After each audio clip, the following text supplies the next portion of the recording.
succession has been the epicenter of some of the biggest scandals in history.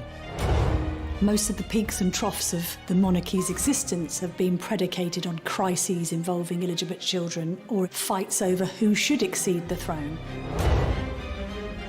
There's been abdication, enemy blood relations. George V, he is cousins with Nicholas, the Tsar in Russia. He is cousins with the Kaiser. And teenage ascensions. Victoria would have had to have an enormous sense of strength to integrate those two parts. I'm now queen, and I'm coming into my own womanhood. That takes some doing. So as royal commentators dispel the myth of the monarchy. If you're a child in the royal family and you're hoping to grow up and go to an ordinary school, you can forget it. They ended up with the king doing the conga round the staterooms of Buckingham Palace. Experts will break down key archive from crucial moments in royal history. It was a fairy tale created by the Grimm brothers. Anybody entering the royal circles needs to come with their A game. So prepare to discover what actually happens when blue blood runs red. What have you been doing in here all day? This is the Royals Revealed.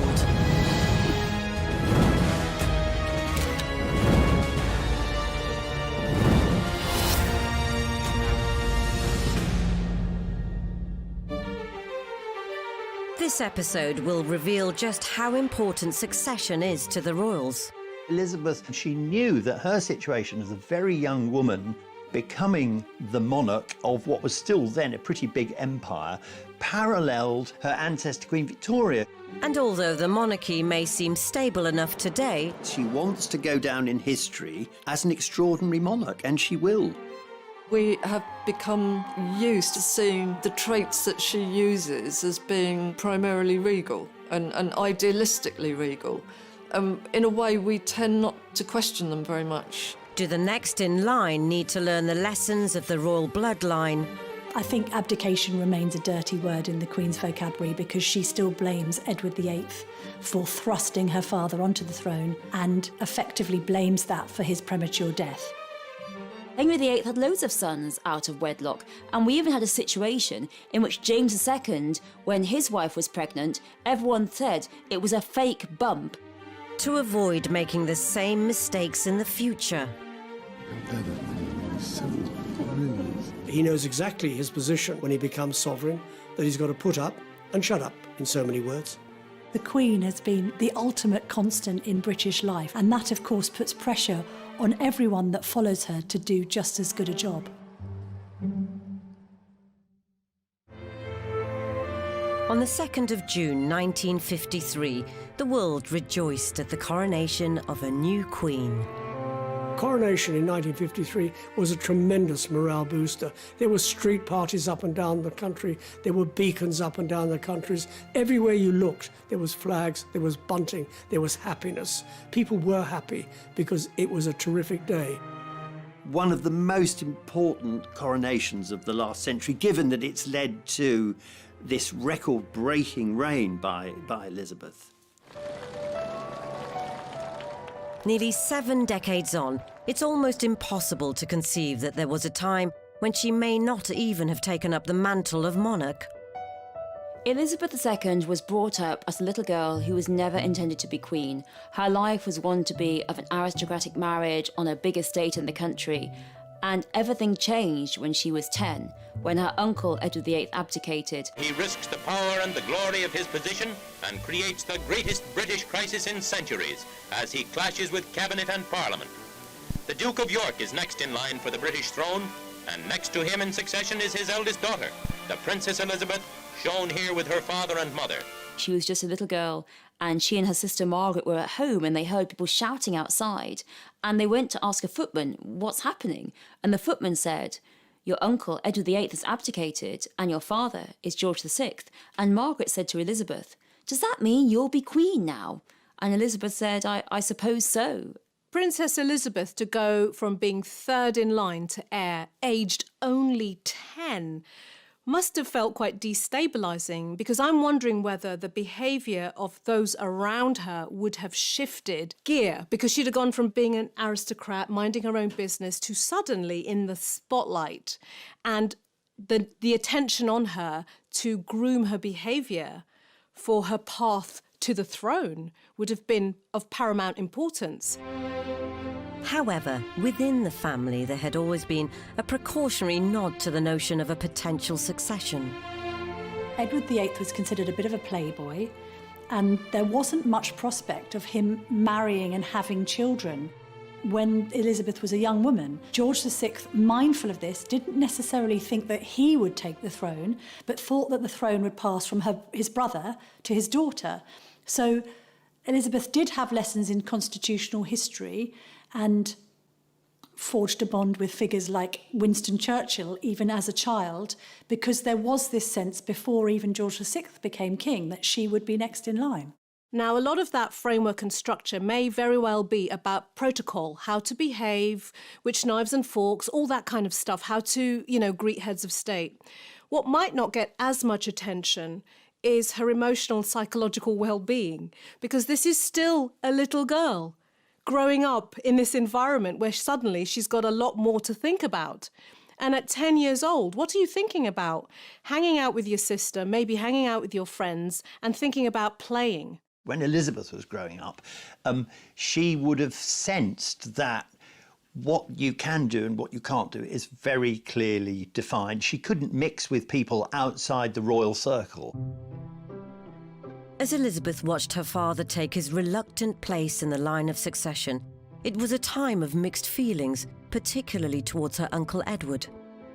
So you definitely see, I think, a general resentment in the whole country of Edward VIII of abdicating, but also within the feelings of Elizabeth II. She really did feel that her uncle had left them in the lurch, had left her father doing a job he perhaps wasn't entirely suited for. But in the long successional history of the monarchy, George VI certainly wasn't the first to ascend the throne in remarkable circumstances.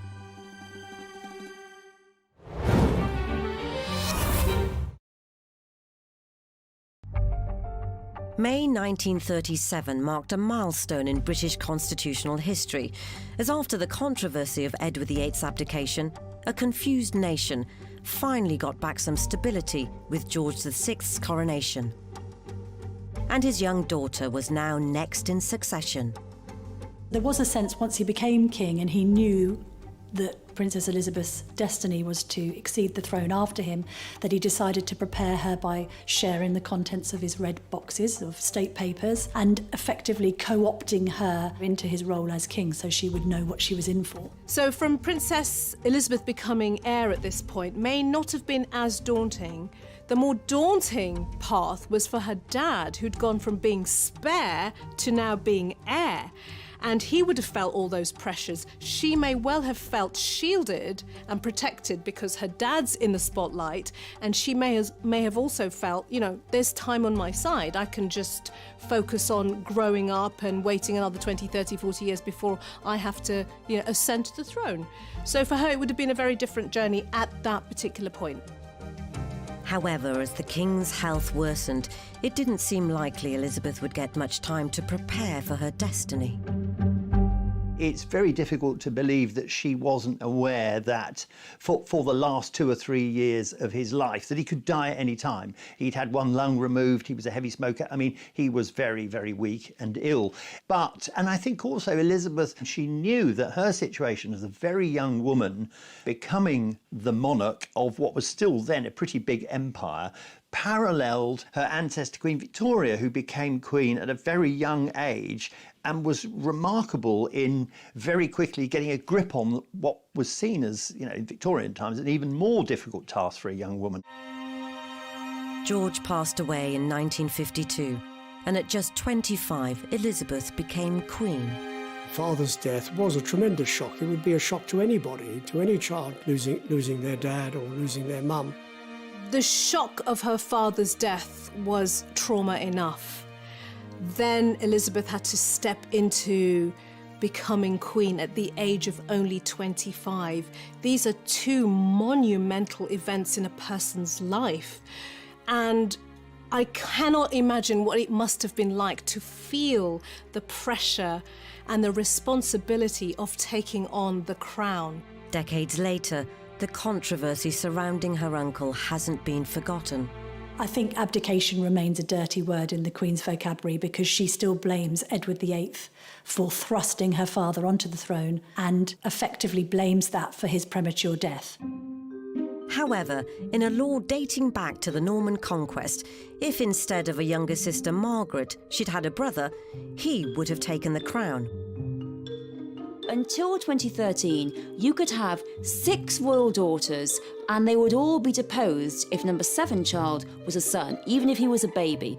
The Succession Act of 2013 effectively ends the sexist approach to monarchs taking the throne. It was enacted under the coalition with a view to the fact that the Duke and Duchess of Cambridge were going to start a family. Of course, in the end, it became irrelevant because Prince George was the firstborn son and therefore it hasn't been needed. He was briefly in the background, but not for long. George Alexander Louis, Prince of Cambridge and third in line to the throne, is now 3 months old and clearly growing fast. But had George been a daughter, I think the Cambridges particularly would have wanted to have insisted that that girl inherited the throne and wasn't superseded by a younger brother, because it just would have seemed, frankly, very Victorian to do so. If we crystal ball gaze and look ahead to 20 or 30 years' time, when George gets married, if he has a daughter first, then his daughter will be in line of succession, irrespective of whether a son came second. So it was a good move. The overdue modernisation doesn't end there. It wasn't that long ago, in fact, in recent memory, that the idea of a royal marrying a divorcee was seen as a no-no. And how far we've come. We know that from the marriage of Prince Harry to Meghan Markle, that it's perfectly acceptable for very senior members of the royal family to marry both divorcees, people of colour. The Queen is the first to admit she doesn't change, but she adapts to meet the needs of the 21st century. And the world has changed dramatically since she came to the throne in 1952. However, the monarchy is still far from adapting to all societal child-rearing trends. Convention dictates that so-called bastard children, to use the old-fashioned terminology, don't have equal right to those who have been conceived and born in wedlock. Now, that might seem extremely old hat and traditional, but it's the way it's happened for centuries. And in fact, most of the peaks and troughs of the monarchy's existence have been predicated on crises involving illegitimate children, or indeed fights over who should exceed the throne. Henry VIII had loads of sons out of wedlock, and we even had a situation in which James II, when his wife was pregnant, everyone said it was a fake bump and that the baby was snuck in a hot water bottle because she'd never have a real child inside the wedlock. So the British monarchy's big problem has been trying to have a child on the right side of the sheets.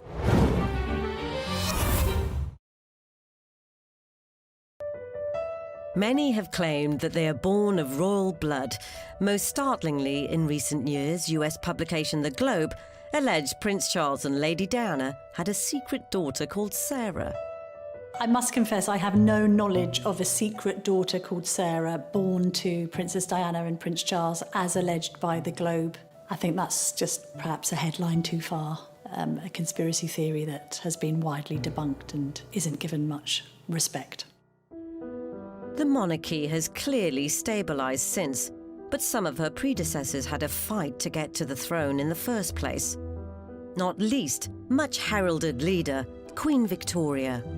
Queen Victoria was someone who really turned the fortunes of the monarchy around. And Victoria was also seen as the monarch of empire. This was the moment in which the British Empire became the race for land, oppression, conquest, looting, and Victoria was this queen over it all. Yet photos from the latter half of the 19th century don't exactly radiate an effervescent leader. I think, like all Victorian photographs, they probably took about half an hour to take the photograph. So they're quite carefully posed. And I think people get this image of Queen Victoria with her rather stern look and the black clothing and the upswept hair. Her personality was in many ways quite the opposite. Victoria was also the queen of spin. She recognised the importance of newspapers, of image, And Victoria's image of herself, the pictures that were produced of her, really they created this vision of a virtuous, perfect queen. The power of Victoria's image was such that one picture of Victoria and Albert with a Christmas tree meant that the Christmas tree went viral, and after that everyone had to have a Christmas tree when they never really had one before. Victoria made herself, to use very modern parlance, into an influencer. However, this influence Victoria held over her empire and her public only came to be after perhaps the most complex and unlikely route to succession in the history of the monarchy. Queen Victoria was never meant to come to the throne. You have to go back to her grandfather, George III, who had 7 sons, 6 daughters, and by 1800, this lot, 7 sons, 6 daughters, all adults, had produced between them 56 illegitimate children and 1 legitimate heir. And this one child, Princess Charlotte, she died just after childbirth. And without Princess Charlotte, there was not a single other child. So the race was on for someone to create a new heir. All the uncles, all the sons of George III suddenly thought, I need to get rid of my mistress, marry a German princess as a Protestant, and then have a child, because if I have a child, I'll get loads of money and pay off all my debts. So it was pretty mercenary, really. And an unlikely sire came to the forefront as Edward, the Duke of Kent, set out on a marital quest. He's only really got a small potential amount of possibilities. She has to be Protestant, she has to be royal, and she has to be of childbearing age. Also, she has to be willing to marry a man who's nearly twice her age because he's 50, and he was pretty lucky to get Victoire of Leiningen, a young woman who was 30 with 2 children, which proved that she could have children, and unlike many of the other royals, they did also manage to have a legitimate child. Victoria was born at Kensington Palace in May 1819. She was, well, a healthy little baby, but so far from the throne, she's a girl, and she's the daughter of the 4th son. No one's ever going to see her come to the throne, but her father said, my brothers are not so strong as I am, the throne will come to me and my children. He died just 8 months later. His father, George III, 6 days after that, meaning baby Victoria was 3rd in line to the throne. Before long, she'd be first. Queen Victoria became heir to the throne at such a young age because her various uncles were dying. Simple as that. She was living at Kensington Palace and she was informed that she was now Queen Victoria, and that's how she came to the throne at such a young age. George IV had been next to go, leaving brother number 3, now William IV, in power. With Victoria only 11 and on course for the throne, her mother and her advisor, John Conroy, set about preparing for her destiny. She was given very strict structure. She was raised in this Kensington system of education that was devised by her mother's advisor, Conroy. And that gave her limited access to other children. How she was educated was controlled. And interestingly, Victoria shared a bedroom with her mother until she was 18 years old. So think about that, very hyper-protected. But were the Guardian's eyes on a greater prize all along? What John Conroy and Victoria's mother wanted is for Victoria to come to the throne as a child so that they would be the power behind the throne. And so you have this incredible fight between mother and daughter about when Victoria comes to the throne. If you think about the relationship between Victoria and her mother, in today's terms, she'd be described as a helicopter mother. Very controlling, very overprotective, almost to the point of smothering. And from Victoria's point of view as a growing girl into a young woman, she probably felt like she couldn't breathe. And this kind of level of control can cause a real adversarial relationship between mother and daughter. So I wonder whether there was some kind of battle between the two of them going on. Battle for independence by Victoria and battle for control by the mother. This is how I want you to be moulded. Fortunately, Victoria had a high-powered ally.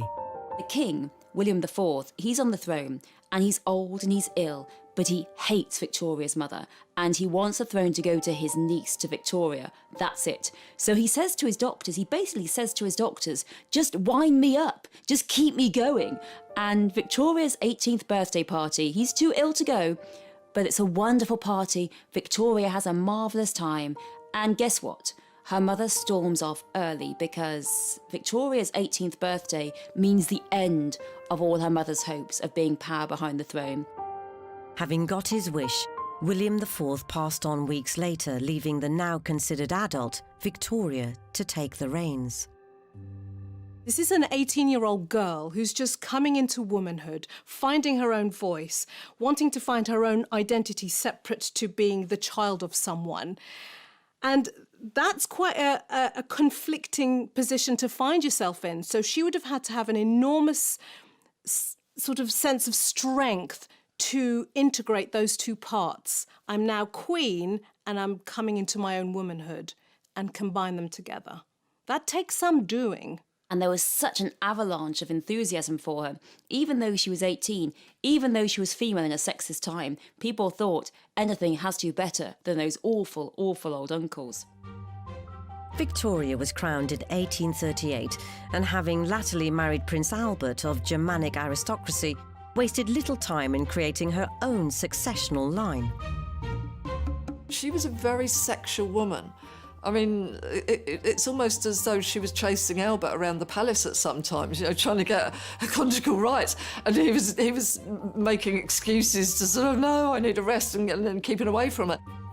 If you look back through history, you've got Prince Albert, you've got other consorts, but they've probably been known for their breeding potential. Victoria's first child is Princess Vicky, and really within 3 months of Princess Vicky's birth, Victoria is pregnant again. They have the heir, the future Edward VII, he's number 2, and then they keep going. And of course this is because, for one great reason, that big families are power.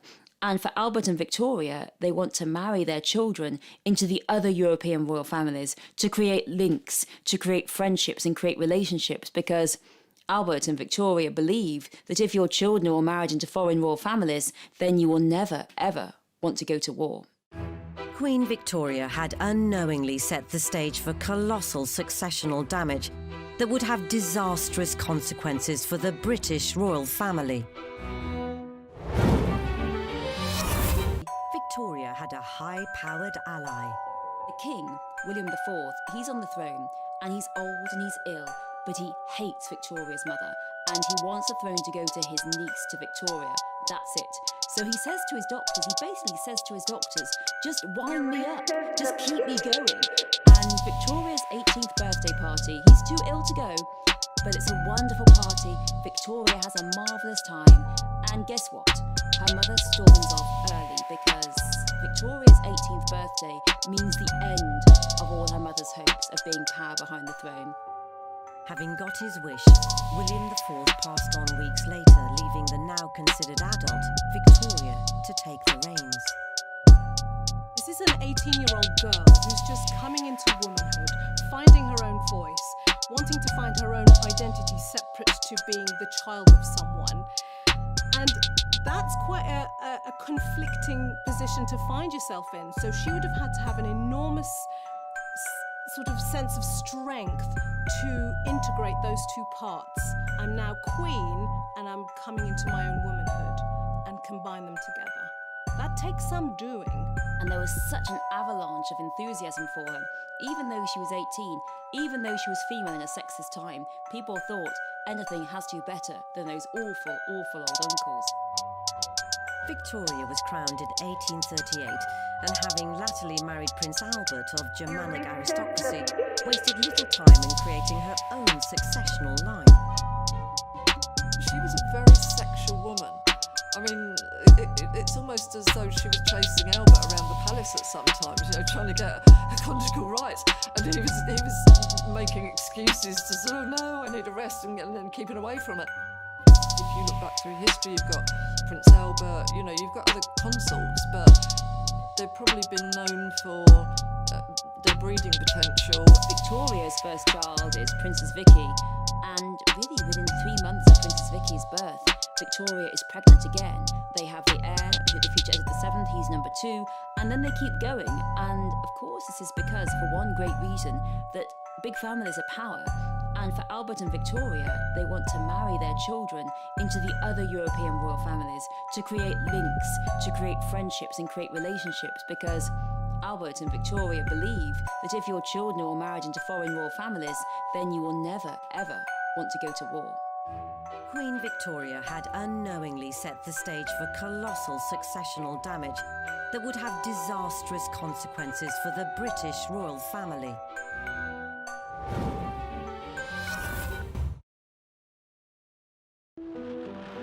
Queen Victoria's idea of breeding harmony into Europe may have spectacularly backfired, but she was never very keen to promote their duo-nationality lineage in public anyway.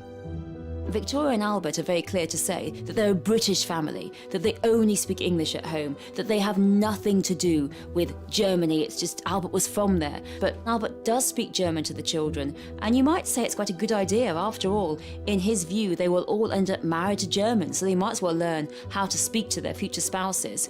And the royal family is really quite a German one at heart, even though in public show it's always very English. Victoria's 9 children gave her an astonishing 42 grandchildren as she set about a complicated scheme of continent-wide bloodlines. Queen Victoria was an arch matchmaker, and she wanted all of her children married into royal families across Europe, of course spreading haemophilia as they went, but never mind about that. And you have a situation thus that all of the monarchies are even more interrelated than they ever were. Though her family was spreading the seed far and wide, Victoria herself lived a much more reclusive life after Albert's death in 1861. She was desperately in love with Albert. Her world came crashing down when Albert died in the early 1860s, and nobody saw sight of her except her private secretaries and her prime minister. Though ever the proud queen, she was adamant to appear one final time in public for her Diamond Jubilee in 1897. By this time, the lady was pretty large, and so Thanksgiving service at St Paul's Cathedral had to be conducted with the clergy and the congregation on the steps of St Paul's, while Queen Victoria remained in the carriage because she couldn't actually be got out or even attempt to make the steps into St Paul's.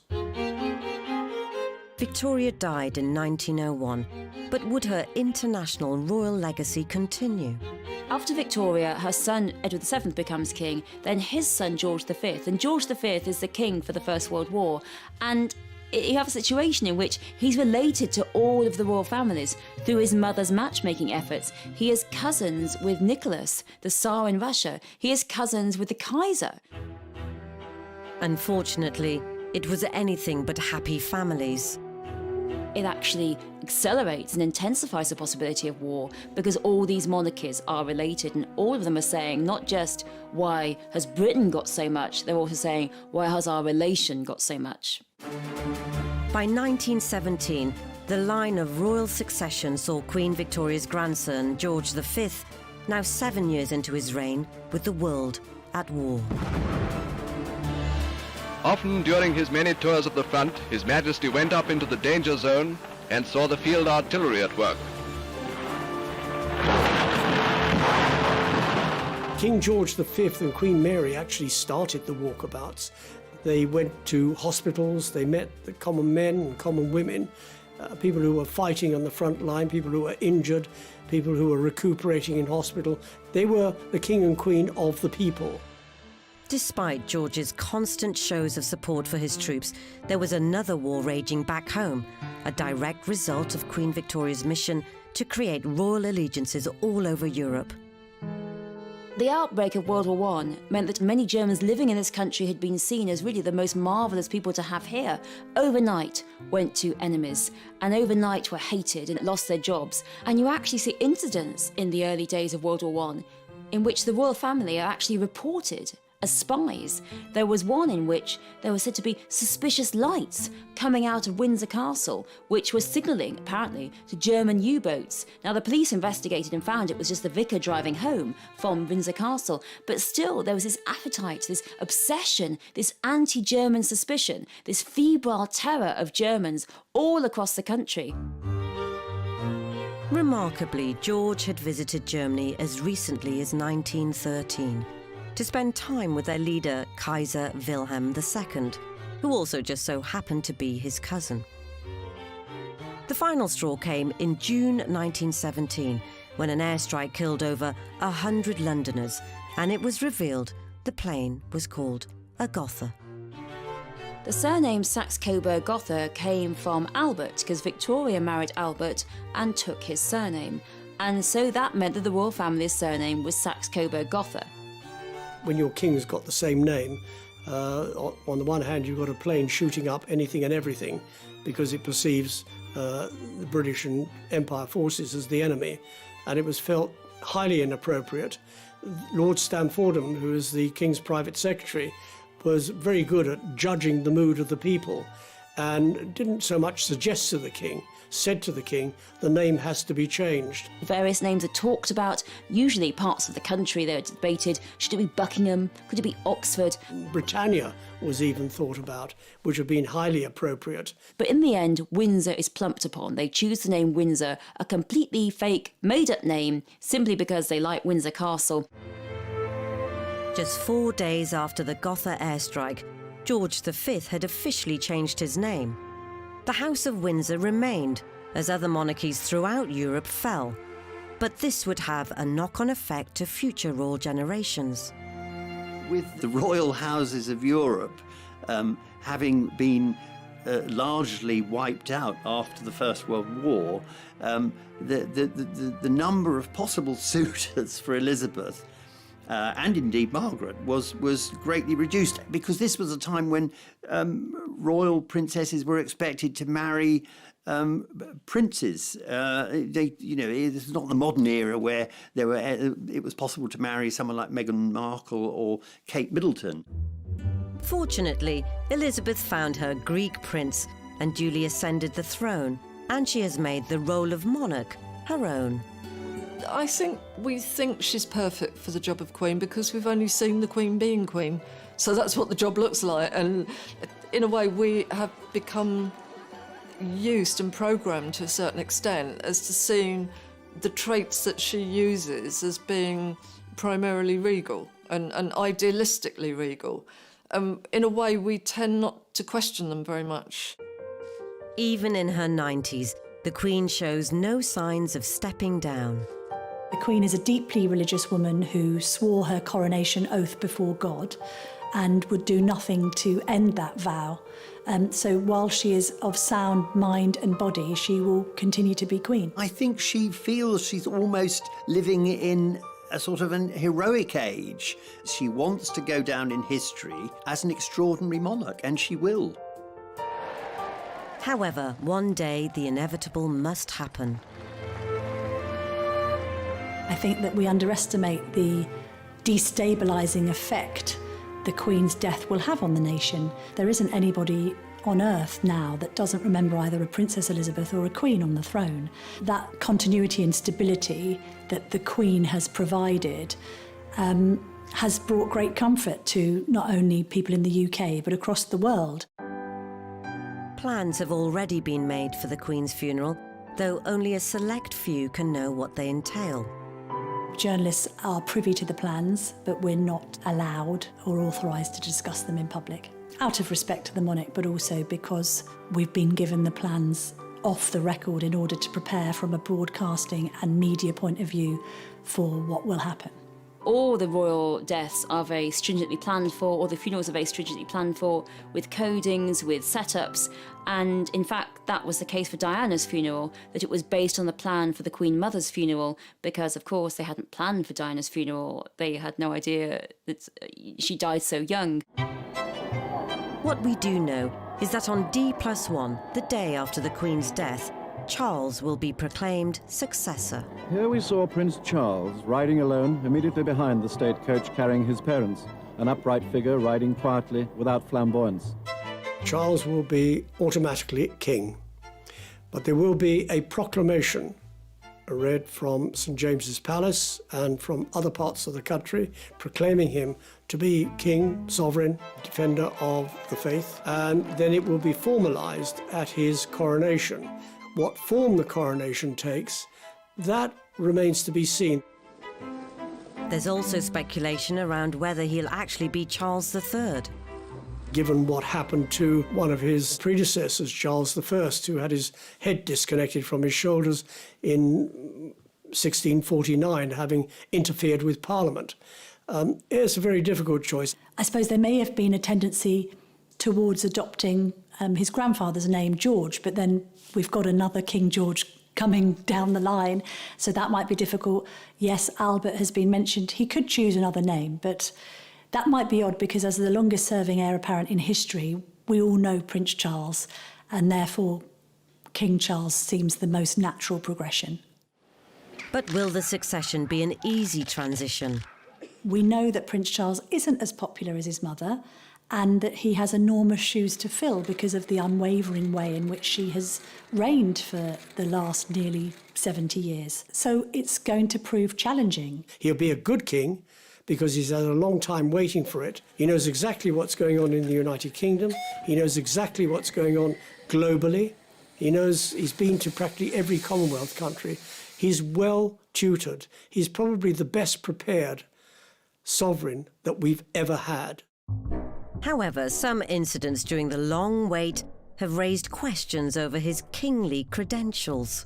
There was the annual holiday of when they went skiing at Clusters. They had a deal with the press and everybody knew it, and we come out and we have a photograph taken and the press ask a few questions, and then after that you'll leave us alone. It's not a big deal really. These are the ones that the royals feed off for their popularity, and one of them happens to be Nicholas Witchell, who has put in a lot of very sterling royal duty doing that. Charles then turns around and does the worst ventriloquist act in the world with his microphone on and starts being rude about Nicholas Witchell.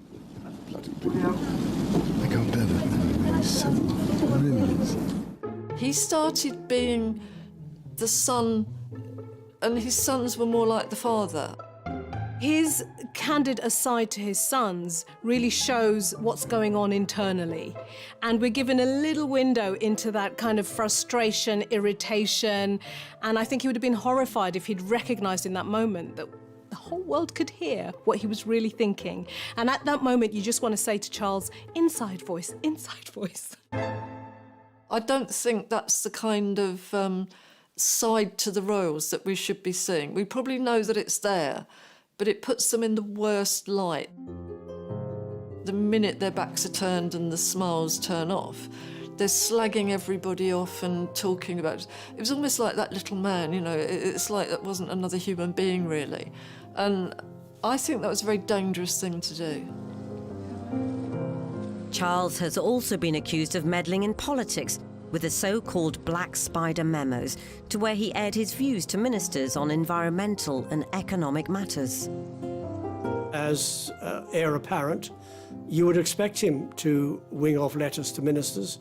You'd expect him to criticise. Nothing government does is perfect. And if he can criticise and get some answers and get some response from them, what is better than doing nothing about it? It actually shows the man for what he is, passionate about the country. There is this sense all the time that you have duty comes first, always duty first. And your own life, your personal life, either has to be sort of hidden away or it has to be looked at by the general public and judged. You've got to be accountable because you're being paid by the taxpayer, and you've got this extraordinary, unique position of responsibility. And he's made very clear in a documentary he made last year, turning 70, that he knows exactly his position when he becomes sovereign, that he's got to put up and shut up, in so many words. Charles has had his fair share of controversy. But is there another successional option waiting in the wings? Not even necessarily the one the public might expect. Long wait have raised questions over his kingly credentials. There was the annual holiday of when they went skiing at Clusters. They had a deal with the press and everybody knew it, and we come out and we have a photograph taken and the press ask a few questions, and then after that you'll leave us alone. It's not a big deal really. These are the ones that the royals feed off for their popularity, and one of them happens to be Nicholas Witchell, who has put in a lot of very sterling royal duty doing that. Charles then turns around and does the worst ventriloquist act in the world with his microphone on and starts being rude about Nicholas Witchell. I can't bear it. He started being the son, and his sons were more like the father. His candid aside to his sons really shows what's going on internally, and we're given a little window into that kind of frustration, irritation, and I think he would have been horrified if he'd recognised in that moment that the whole world could hear what he was really thinking. And at that moment you just want to say to Charles, inside voice, inside voice. I don't think that's the kind of side to the royals that we should be seeing. We probably know that it's there, but it puts them in the worst light. The minute their backs are turned and the smiles turn off, they're slagging everybody off and talking about it. It was almost like that little man, you know, it's like that wasn't another human being really. And I think that was a very dangerous thing to do. Charles has also been accused of meddling in politics with the so-called Black Spider memos, to where he aired his views to ministers on environmental and economic matters. As heir apparent, you would expect him to ring off letters to ministers. You would expect him to criticise. Nothing government does is perfect. And if he can criticise and get some answers and get some response from them, what is better than doing nothing about it? It actually shows the man for what he is, passionate about the country. There is this sense all the time that you have duty comes first, always duty first, and your own life, your personal life, either has to be sort of hidden away or it has to be looked at by the general public and judged. You've got to be accountable because you're being paid by the taxpayer, and you've got this extraordinary, unique position of responsibility. And he's made very clear in a documentary he made last year, turning 70, that he knows exactly his position when he becomes sovereign, that he's got to put up and shut up, in so many words. Charles has had his fair share of controversy. But is there another successional option waiting in the wings? Not even necessarily the one the public might expect.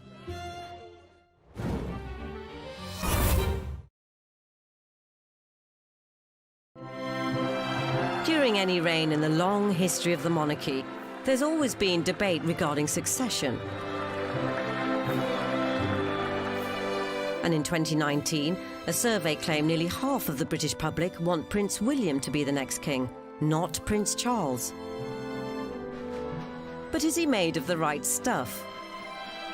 William has been born and grown up with a burden of responsibility on his shoulders and a set path he needs to follow, which he can't really deviate from, and I think that's quite restrictive. I think there used to be a bit of jokes between him and his younger brother, with Harry sort of saying that he was able to get away with what he wanted because he never had to be king. The only thing that I would think would be that maybe William hasn't been tested in so many situations. He hasn't had a crisis in his life yet in terms of making a mistake and being able to be resilient or being unpopular or anything like that. So that's slightly untested, whereas I think Charles has been through an absolute minefield. It has been quite a bumpy ride for the monarchy, certainly throughout this reign. And William knows about the bumpy ride. He knows what he's got to do, and he knows he's got to steer a straight course, and he will aim to do that. William certainly shares a strong bond with his grandmother. They're both quite shy and introverted, both quite dedicated to duty. There's a sense of both fun and seriousness about them, which makes them a little bit of a contradiction. I think on one hand it's a relationship between granny and grandson, and On another, it's a relationship between two different and significant generations of royalty. She has a vested interest in him, more so than in anybody else, that he actually gets it right, that he learns the art of kingship. He's learning it from his father, but he can learn it from wise counsel, from his grandmother. And she's doing a lot to help him along the way. If he's not sure about anything, he knows that he can always go to his grandmother. William's rarely put a foot wrong on his journey to the throne, but there's the odd exception. There was a moment where the Queen appeared to admonish Prince William for crouching down and talking to Prince George at Trooping the Colour, marking her 90th birthday. I think this sense that you shouldn't be crouching down on balconies or instructing children to do anything, they should just be well behaved. I think you can see a reflection of that generational change going on, that when William was speaking to his son on the balcony at Buckingham Palace, he was absolutely doing the right thing because he was breeding the next generation of royals. But as far as the Queen saw, no, that's the wrong thing to do because you should be standing up here and doing your duty. William's regal rebuke may have seemed innocuous, but shows how educating the future king hasn't been taken lightly. The Queen has been the ultimate constant in British life. She has been this beacon of stability and continuity, and that, of course, puts pressure on everyone that follows her to do just as good a job. As he gets older, there's signs of another strong female influence on William's life. I think the Spencer legacy, and particularly the Diana Spencer legacy, it's emerging as William gets older. I mean, I love the way that it's been like seeds that are now growing and showing the best side of William. He's clearly got the Windsor genes insofar as a lot of his royal behaviour and his sense of duty, but I think there's almost an even bluer blood in there because of the aristocracy of the Spencers and the way that Diana translated that to modernise the royal family. Yet, in a family of famously strong-willed females dating right back to Queen Victoria, would another actually be the best successor? I think Anne has carved out a very definite role for herself, and I think, like her mother, she has put duty very much in the spotlight. You know, she rolls her sleeves up and she gets stuff done. I have to say that in capital letters, I've never seen anybody as stoic as Princess Anne. She's old school royal, and she has the look of somebody that even if they accidentally chop their leg off, they'd just get up and laugh about it and, you know, carry on with what they were doing. She's like the knight in the Monty Python film, you know, she would never complain about anything. She's a real trooper. I'm not necessarily sure whether the Queen would have preferred Princess Anne to be Queen rather than Prince Charles be King, but she certainly, as the Queen's daughter, her most trusted confidant. May I invite you to final touches to this rather fine oak tree? I think in the absence of her mother, the Queen Mother, and her sister, Princess Margaret, Anne has grown closer to her mother over the years, always associated with being more of a daddy's girl, but actually she's been a stalwart support of her mother. But do the magisterial similarities go even further back? Yes, there would be a lot of similarities between her and the Queen Victoria school of royals. Not just that, but in other aspects of the personality as well. There's that sort of uncompromising dress and styling that Anne wears clothes that she probably bought in 1970-something or other. You know, she swept her hair up at some point when she was about 19 and it stayed up there. It's that I'm not going to bend and flex to fashion. Like Queen Victoria, I think, outwardly hugely intimidating. Though, should the monarchy be looking forward and not back to the bloodlines of yesteryear? It is unique that we have this monarchy in the 21st century that is recognised throughout the world. But I believe this sovereign, Queen Elizabeth II, is very much in touch with the people. You've only got to look at the address she gave on April the 5th over COVID-19, when she uttered the famous phrase, "We will see our friends again, we will see our family again, we will meet again." That's how much in touch she is with the people. People felt very comforted by that. This isn't born out of political ambition or personal ambition. It's born out of a desire to make sure that when the chips are down, the nation can be rallied. And that is very much taken from the Queen Mother and George VI's book of boosting British morale during the Second World War, when, frankly, the nation needs their help. They're enduring, you know, we've had them a long time, and they are also willing to hold on to tradition while also behaving in progressive ways that we can then relate to. And as the Queen has always said, we're here for as long as the public want us to be here. And in the absence of the public calling for there to be a republic and for an abolition of the monarchy, they will continue. And so she overtook Queen Victoria's 63 years on the throne to become the UK's longest-serving monarch in 2015. Elizabeth II displayed a characteristic modesty any future successor will be wise to replicate. Inevitably, a long life can pass by many milestones. My own is no exception. But I thank you all, and the many others at home and overseas, for your touching messages of great kindness.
Elizabeth II was brought up as a little girl who was never intended to be queen. Her life was one to be of an aristocratic marriage on a big estate in the country, and everything changed when she was 10, when her uncle Edward VIII abdicated. He risks the power and the glory of his position and creates the greatest British crisis in centuries as he clashes with cabinet and parliament. The Duke of York is next in line for the British throne, and next to him in succession is his eldest daughter, the Princess Elizabeth, shown here with her father and mother. She was just a little girl, and she and her sister Margaret were at home, and they heard people shouting outside, and they went to ask a footman, what's happening? And the footman said, your uncle Edward VIII has abdicated, and your father is George VI. And Margaret said to Elizabeth, does that mean you'll be queen now? And Elizabeth said, I suppose so. Princess Elizabeth to go from being third in line to heir, aged only 10, must have felt quite destabilising, because I'm wondering whether the behaviour of those around her would have shifted gear, because she'd have gone from being an aristocrat, minding her own business, to suddenly in the spotlight, and the attention on her to groom